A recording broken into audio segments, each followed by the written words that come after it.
Bonjour à tous. Il y avait 3 matchs au programme cette nuit en NBA. 3 matchs que l'on va décortiquer ensemble dans CQFR. Victoire des Knicks contre Cleveland 109 à 91.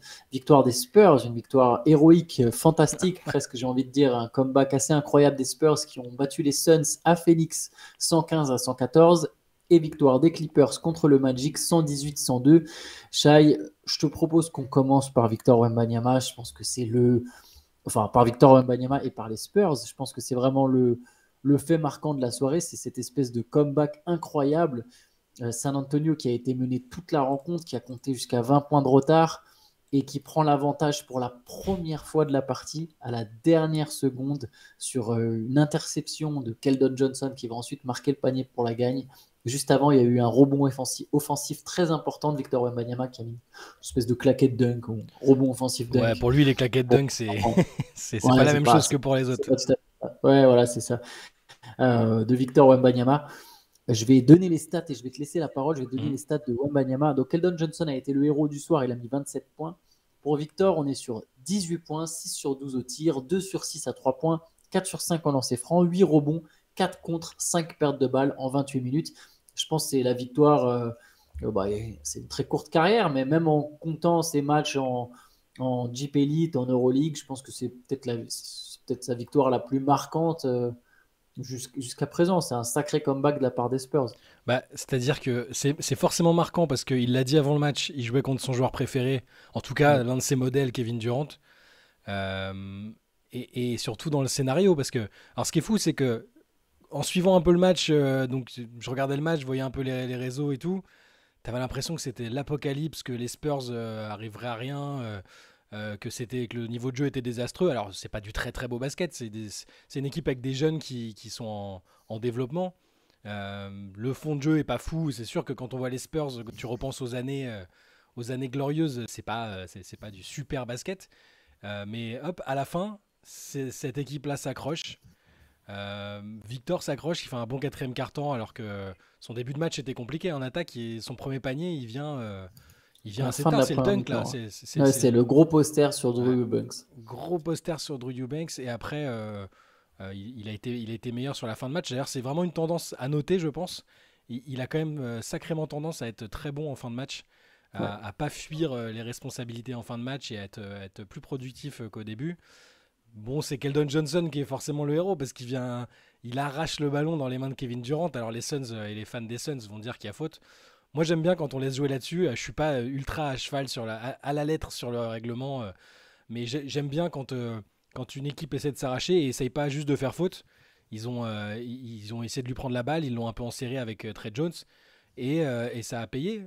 Donc derrière, il faut aussi mettre le panier parce que c'est que le drive il est contesté. Donc c'est un hold-up, hein, il n'y a pas d'autre chose à dire. C'est un véritable hold-up, mais qu'une équipe aussi jeune et qui a pris des roustes sur quelques-uns des matchs précédents, notamment contre les Clippers, ils ont pris 40 points dans la tête quand même. Ouais. Je trouve que c'est intéressant et c'était justement intéressant de voir le contraste de perception que même peut-être moi j'ai pu avoir en me disant oula, franchement ils partent de loin.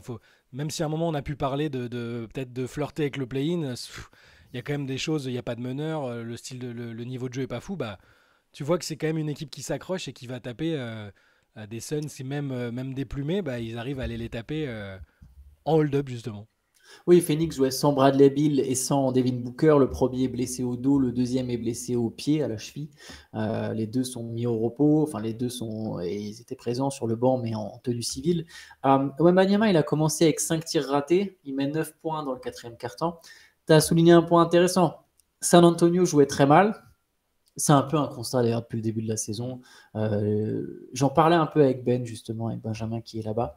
Euh, le 5 des Spurs, C'est compliqué. ça fonctionne pas très bien. De toute façon, je pense que c'est l'idée. L'idée, c'est de. T'avais pas justement dans la J'ai converse sur juste. le net rating, ouais. Ouais, si, je vais y venir. Le 5 des Spurs, pour l'instant, en 42 minutes ensemble, donc le 5 qui comprend Jérémy Sohan, Keldon Johnson, Devin Vassell, Victor Wembanyama et Zach Collins, il est à moins 38 points sur 100 possessions. Donc c'est absolument désastreux. Hein. Pour vous dire, généralement, les moins bons 5 à la fin de l'année, ils finissent à moins 14, moins 15. Là, on est sur moins 38. Évidemment, il n'y a eu que 42 minutes et il y a une rousse contre les Clippers. Mais contre les Clippers, ils sont à moins 18. Hein. En tout, sur le match, ils sont à moins 18, le 5 majeur est à moins 18. C'est pas là que tout s'explique, c'est que ce 5 ne fonctionne pas bien, notamment en attaque. Il y a pas de meneur et ça se ressent. Et donc, du coup, tu as souligné un point intéressant parce que tu dis les Spurs ont mieux fini, et c'est vrai, les Spurs ont beaucoup mieux joué à la fin. Et qui a été sur le terrain tout le quatrième quart-temps ou presque, je me souviens plus exactement s'il est sorti à un moment, mais c'est Trey Jones. Ouais. Trey Jones, quand il est là, ça change énormément de choses. Il y a quelqu'un qui gère le tempo, il y a quelqu'un qui lève la tête quand il dribble. Wembanyama, il pourrait marquer plein de paniers en transition. Il court beaucoup, il cavale Wembanyama pour un grand. Il est vraiment tout le temps de l'autre côté du parquet. Dès qu'il y a un rebond, il fait l'effort. Mais il n'y a pas souvent un joueur qui lève la tête, à part quand Trey Jones est sur le terrain. Et ce 5, Trey Jones, je pensais que ce serait le 5 majeur des Spurs. Quand on a appris que les Spurs allaient drafter Victor Wembanyama, on en parlait déjà, on se disait c'est parfait parce qu'il y a un noyau dur avec Trey Jones, Keldon Johnson, Devin Vassell, Jeremy Sohan, Victor Wembanyama, et on disait tiens, c'est parfait, c'est complémentaire, t'as un pivot, t'as un poste 4 un peu atypique, t'as 2 ailiers qui scorent et t'as un meneur. Ouais. Ce 5, c'est celui qui a terminé le match, et je pense que c'est à un moment celui qui sera le line-up majeur. Je ne dirais pas 5 majeurs, je sais pas combien de temps Pop va prolonger son expérience, mais la logique veut qu'à un moment les Spurs, quand ils terminent les matchs avec ce 5-là, avec Victor Wembanyama qui joue pivot small ball dans l'esprit, c'est-à-dire avec 5 joueurs mobiles, et qui est vraiment un organisateur de jeu, qui est capable de mettre du tempo, qui est capable de trouver le mismatch. Jérémy Sohan est intéressant à la création, mais ça n'a rien à voir. On voit que ce n'est pas son poste, et il y a un vrai problème de ce côté-là à San Antonio. Ouais, Trey Jones, je crois qu'il sort du terrain moins de 3 minutes dans le quatrième quart-temps, et il avait déjà fini le troisième. Et t'as raison, on a tout de suite vu l'impact, et même d'ailleurs défensivement, à un moment il met un contre sur Okogie peut-être, je crois. Enfin, il bloque un tir un lay-up, alors que l'écart est encore, il y a que 5-6 points d'écart. Mais je suis d'accord, c'est ce souci de meneur, on en parle quasi quotidiennement quand on parle des Spurs, et je pense comme toi que c'est peut-être l'avenir, mais je suis pas certain que Pop change d'approche. Il est dans une approche un peu développementale, oui, dont on a parlé. Ben en avait fait un article, on a discuté entre nous, où il veut que tous les joueurs soient responsabilisés au niveau du playmaking. Tu le disais hier soir, je crois, dans la late, je crois que Zach Collins était le passeur le plus prolifique des Spurs, du 5 majeur. Du 5 majeur, ouais. Parce que sinon c'était Trey Jones. Ouais.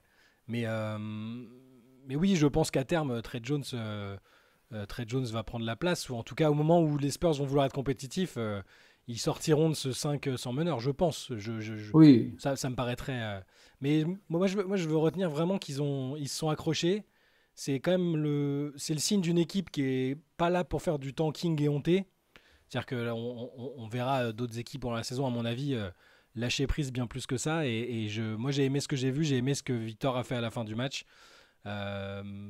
C'est pas anodin. Voilà, les stats vont pas faire décoller au plafond, même si 18 points, 8 rebonds, 3 ou 4 contre, non ? 4 contre. 4 contre. Bon, c'est plutôt bien. En plus, il remporte je pense, le trophée du meilleur costume d'Halloween pour arriver à la salle. Non, Slenderman. Avec Slenderman, c'était parfait. Et face à Kevin, il a un peu souffert face à KD quand même au début défensivement. C'est assez rare que les mecs arrivent à les shooter au-dessus comme ça. T'as 2-3 séquences où KD fait parler son talent.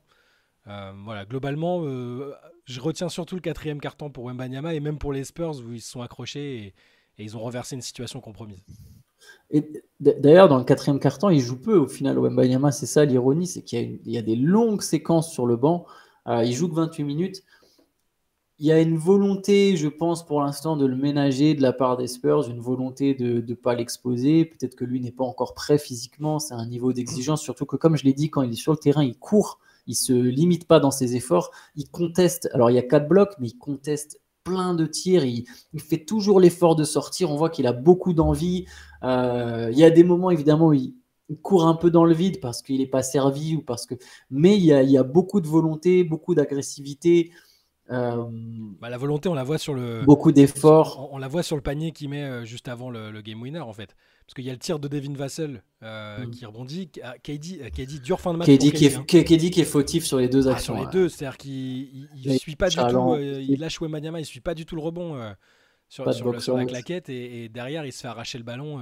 Alors on peut dire oui, il y a faute, il n'y a pas faute, mais au niveau attitude, il a pas. En tout cas, il a pas assez bien vendu la faute s'il voulait vendre la faute. Donc, ouais, dur fin de match pour KD. Et pour revenir du coup sur ce que tu disais sur Wembanyama, cette détermination, elle se voit sur l'action en question où il suit et il va faire sa claquette. C'est cette capacité à courir qu'il a qui est intéressante toujours pour son gabarit. Voilà, Ouais, même si Shaq continue de nous dire que Bol Bol lui a pavé la voie en NBA. Voilà. en fait, dès que Wembanyama aura le cardio pour jouer 32-33 minutes, ça sera. Enfin, je pense que c'est. Voilà, il va être de plus en plus consistant. Il y a un autre truc que j'ai trouvé intéressant sur ce match chez Victor. Alors, on sait qu'il a une bonne vision du jeu. Et je trouve que c'est la progression. Alors, j'ai l'impression de voir déjà depuis le game 1. C'est-à-dire que là, il y a des moments où il trouve mieux les timings de passe et les angles de passe. Il a fait qu'une seule passe décisive. Mais il y a deux séquences où il fixe complètement la défense et il fait une passe par-dessus la défense. Il y a une fois, c'est pour Osman et c'est ça la passe décisive. Et il y en a une autre fois où c'est pour Jones qui provoque une faute. Mais voilà, il fixe, il se met en position de tirer. Du coup, tout le monde pense qu'il va tirer et boum, au dernier moment, il lâche sur une coupe. C'est un truc qu'on peut voir aussi de plus en plus. Lui fait les passes dans le bon timing. Après, il perd aussi des ballons. Il a 5 pertes de balles encore. Il tourne à 5 pertes de balles par match alors qu'il joue pas beaucoup. Wembanyama, mais voilà, c'est des progressions intéressantes de son Ouais, côté. son jeu de passe va s'améliorer. Il y a encore ce que disait Barclay, je trouve, était assez juste après le match. Il a encore un peu les lazy passes, les passes de feignant ou un peu trop molles. Il disait qu'il passait en France, mais qui là passe pas en NBA parce que les mecs ils sont plus forts, tout simplement. Ouais. Mais ça se travaille aussi. Il y a beaucoup de joueurs qui, en début de carrière, perdaient beaucoup de ballons. Et d'ailleurs, tu as des superstars qui perdent encore beaucoup de ballons sur certaines séquences. Hein, mais après, il faut peut-être mettre un système comme avait Steph Curry avec ses parents sur l'argent de poche. Je crois qu'à chaque fois qu'il dépassait 4 pertes de balles, il lui confisquait. Je ne sais plus comment il faisait, mais si les parents sont dans l'entourage, ils peuvent peut-être penser à un système comme ça. Mais le fait que ce soit un joueur qui manie le ballon, c'est normal qu'il y ait des pertes de balles et ça va se régler aussi petit à petit. Il n'y a rien d'illogique. Non, c'est clair. On peut passer donc aux autres matchs. Est-ce qu'il y a une autre performance qui t'a marqué cette nuit? Allez, je vais essayer de Ouais, choisir et entre les deux. juste Vas-y. si vous étiez avec nous sur la late session hier, juste avant de partir, alors je fais rarement des prédictions exactes et pertinentes, mais on nous a demandé qui serait le meilleur marqueur de la soirée en NBA ou quel serait un peu le meilleur joueur, le mec le plus en vue. J'avais dit Paul George, et Paul George a fait un super match contre Orlando, vu que les Clippers l'ont emporté. Un peu difficile début de match. Orlando, l'équipe dont on parlait encore l'autre jour, très embêtante, qui lâche rien, qui manque toujours un peu de force de frappe offensive, comme tu le soulignais justement. Mais Paul George, à partir du moment où Paul George a accéléré, où Westbrook a mis plus de tempo, au final, les Clippers sont vraiment passés devant en deuxième mi-temps. Et Paul George finit avec 27 points, 7 rebonds et 7 passes. Ouais, Et, une ligne de stats à la LeBron James. voilà. Et il a été très bon. Euh, je sais, voilà ce que je retiens de ça. Ils avaient, comment dire, on n'a pas pu voir évidemment encore James Harden, il était en tribune. Le trade n'était pas officiellement complété, mais on sait qu'il sera là. Du coup, par contre, il y avait plus les joueurs qui ont été transférés vers Philadelphie n'étaient Enfin, plus là. si, il est officiellement complété, mais enfin, ah non, peut-être il y a Non, il y a un truc. Oui, c'est ça. oui, c'est les. Parce qu'ils sont, enfin, enfin, tu sais, ils ont quand même le droit d'avoir accès au vestiaire. C'est que Oui, tu oui, sais que tu oui. vas jouer. C'est lui, Voilà. Petrousev et Tucker. Mais effectivement, après, de toute façon, il n'est pas prêt à jouer, je pense, Harden. Non, c'est ça. Ils vont petit à petit le mettre à contribution, Euh, mais ouais, il disait bah, à la fin du match, Kawhi et je sais plus qui disaient qu'ils ne pouvaient pas parler du Carden parce que Ok. ils avaient des consignes. Voilà, on sait jamais s'il y a un truc. Je sais pas s'il a pas une visite médicale ou un truc comme Ouais, la ça à visite passer. médicale, ouais. Après, Ouais. ça c'est au foot, mais normalement, enfin, une fois que la visite est passée, tu signes. Mais ouais, bon, les Clippers solides. Orlando manque toujours de cette force de frappe offensive qui va peut-être venir un moment, mais du coup ils sont limités. Contre des équipes comme ça, pour l'instant ils sont un peu limités, je trouve. Et sinon, bah, il y a l'autre match dont on parlait justement en fin de late hier. Euh, bah, New York est en train de devenir une vraie bête noire pour Cleveland. On se souvient du premier tour des playoffs la saison dernière. Et là, à partir du moment où ils sont passés devant dans le premier quart-temps, ils ont plus jamais couru après le score. Et, Et ça a suffi pour battre une équipe de Cleveland qui est elle aussi un peu déplumée, voire Ouais. beaucoup déplumée. Darius Garland, Jarrett Allen et un joueur dont le nom m'échappe qui manquait. Caris Levert. Caris Levert, voilà, qui avait été bon au match précédent.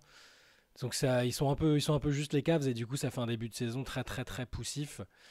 Les Knicks n'ont pas été fantastiques, hein, on va pas non plus leur inventer des super performances, mais ils ont fait ce qu'il fallait. Il y a aussi un truc à noter quand même, parce que là ça devient personnel, mais tous les joueurs du banc des Knicks sont entrés en jeu.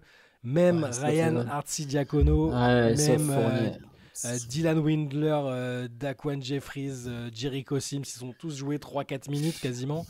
Et le seul DNP, Coach's Decision, c'est Evan Fournier. Voilà. En fait, je me demande si c'est au-delà du côté personnel, si c'est pas un truc en mode t'es trop fort pour que je te fasse jouer que 2 minutes, mais en fait tu colles pas dans ma rotation non plus, tu vois.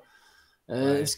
J'arrive pas à savoir qu'est-ce qui est le pire, c'est bah vas-y rentre pour 2 minutes de garbage time, malgré ton statut, malgré le joueur, on sait que tu es un talent offensif, ou est-ce que je te fais carrément pas jouer et comme ça t'évites d'être à 1 point de moyenne sur 2 minutes. Je n'arrive pas à savoir, mais oui c'est triste, c'est triste pour Evan Fournier. Thibodeau, il est old school. Hein. Tu sais, Thibodeau, il a vu et lu les interviews où on lui a rapporté des vannes qui disent je suis en prison, j'aurais pu apporter plus, machin. Enfin, donc je pense qu'il se dit ah ouais, t'aurais pu apporter plus. Enfin, tu vois la conf de presse où il dit ah ouais non mais je l'aime bien, je le respecte, mais voilà les stats quand il est pas là depuis qu'on l'a sorti de la rotation. Voilà. Donc pour moi, il y a quand même, il pourrait très bien le maintenir même si c'est pour le trader, tu le maintiens 4-5 minutes Mais par-ci 4-5 par-là. minutes, Et il y a Daquan Eh, Jeffries et Dylan Windler oui, qui ont mais en joué. 4-5 minutes, tu entretiens pas ton. Enfin, ça change rien que tu joues 4-5 minutes. Si tu me dis, ouais, il en joue 15 par match pour Mais entretenir son cardio, il y a, mais sur 4-5 minutes, il y a 4 guards qui sont entrés en jeu pour des Oui, minutes mais, insignifiantes. mais, Hein. mais parce que je pense que des Dylan Windler, ces mecs-là, les Jeffries, etc., tu peux les faire jouer 2 minutes. Ils n'ont aucun statut en NBA. Tu vois ce que je veux dire? Ouais. Après, je ne dis pas que c'est ça. Je ne suis pas dans la tête de Thibodeau. Je me dis juste ça peut être une hypothèse, c'est de se dire, OK, un peu de la même manière quand il a écarté Kemba Walker de la rotation. Tu vois, Ouais. bah oui, il y a des mecs qui jouaient à la place de Kemba Walker, qui jouaient 2-3 minutes et c'est des inconnus. Et tu te dis, mais pourquoi ces mecs-là? Mais parce que Kemba Walker, à ce moment, il était All-Star pas si longtemps que ça avant. Tu te dis pas, ah non, je vais le faire jouer 3 minutes.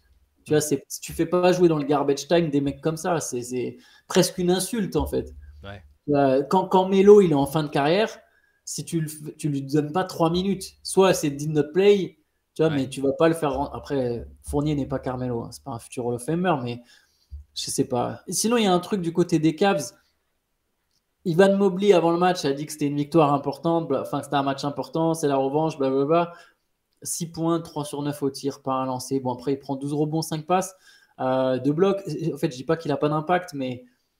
Alors, il sortait d'un match à 33 points, donc c'est un peu délicat le constat que je vais faire, mais. Et je regarde pas non plus assez Cleveland pour vraiment de faire une analyse, mais est-ce que vraiment ce mec-là a en lui une vraie progression offensive suffisante pour être un jour un franchise player? Je ne parle pas d'être un joueur d'impact ou d'être un joueur important. Honnêtement, je ne sais vraiment pas. Si c'est déjà un Être un numéro joueur 2. d'impact, c'est déjà le cas. Être Ouais. un bon joueur, c'est déjà le cas. Un futur All-Star, ça me paraît tout à fait probable. Est-ce qu'il sera vraiment un joueur? Alors là, évidemment, avec son match à 33 points, ses moyennes sont intéressantes, mais et puis quand il manque des meneurs, c'est plus difficile. Bon, il y a Mitchell, mais quand il n'y a pas de mec autour de toi pour créer, c'est pas facile. Et voilà, je me dis pas que ce mec un jour sera un Anthony Davis ou un Chris Bosh en attaque, des mecs à qui il a été un jour comparé. Je parle même pas de Tim Duncan. J'ai peur que. Enfin, j'ai peur. Ça n'empêchera pas de faire une très très bonne carrière. Il est encore très tôt dans la saison, très tôt dans sa carrière, mais je sais pas s'il a ça en lui, honnêtement. Bah, j'ai envie de voir les Cavs avec un peu plus de playmaking parce que là, c'est Evan Mobley qui est le meilleur passeur du match pour les Cavs. Hein. 5 Ouais. passes, bon, Mitchell, on sait que c'est pas un meneur, créateur, tout ça. Mais ça manque de création, ça manque de créativité, même de playmaking basique. Il leur manque ça. Darius Garland, il est devenu trop important et ils n'ont pas dans la rotation. L'absence de Rubio a fait mal aussi. Là, c'est pour Oui, d'autres raisons, mais il leur manque des joueurs capables il manque un général sur le terrain capable d'organiser tout ça. Parce qu'après, là, le banc, quand tu vois, le banc, il est faiblard. Tristan Thompson, il joue quasiment 20 minutes. Emoni Bates, qui est pas censé Ah, jouer c'était la 23 première fois minutes qu'il non jouait. plus. C'est la première fois qu'il jouait Money Bates d'ailleurs. Ouais, ouais, mais tu Je vois, dis mais pas de bêtises, déjà, c'est la première enfin, fois qu'il rentre en jeu. 9 points, c'est 0. lui, c'est censé être un pari que tu lances petit à petit, 5-10 minutes. Tu vois, là, et du Sam Merrill, 14 minutes, Porter 22. Pour l'instant, Oui, ils ont des blessés, hein, ils ont des blessés, c'est important. T'as pas Levert, Garland et Allen, c'est beaucoup, mais c'est pas ultra encourageant comme début de saison. oui, oui. Après, en fait, sur Mobley, c'était même pas sur ce match, ni même peut-être sur cette saison. C'est une question que je me pose à l'avenir. Je tends plus à répondre à la question, est-ce qu'il sera vraiment un jour un franchise player dans le sens première option offensive ou meilleur?